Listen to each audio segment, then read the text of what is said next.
السلام عليكم، كي درتو؟ بخير؟ لاباس عليكم؟ نتمنىكم كاملين تكونوا بخير وعلى خير. اليوم ان شاء الله جبت لكم الكرعين بالطريقه المغربيه، الكرعين بالحمص اللي كيجيو لذاذ يعني وكيصلحوا في هذه الوقيته هذه.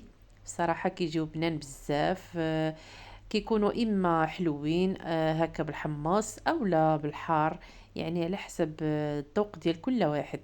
اليوم غادي نقدمه لكم حلوين ان شاء الله بطريقه اللي بسيطه وسهله كيف العاده.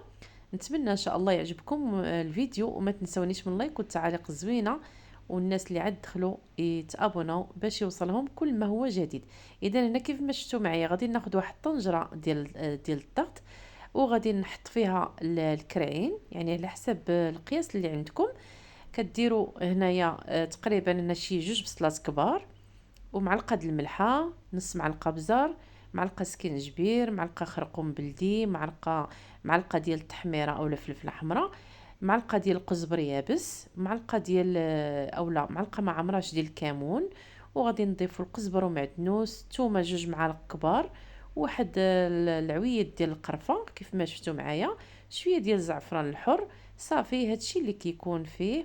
وكنديروا كلشي في خضره، وكنديروا الماء طايب، كنوضعوه فوق البوطه، كنسدوا عليه تقريبا واحد الساعه د المكانه، ومن بعد كنحلوا الكوكوط وكنزيدوا الكميه ديال الحمص اللي بغينا، وكنضيفوا هنايا واحد المعلقه صغيره اولا كبيره ديال القرفه تقريبا ما عمراش.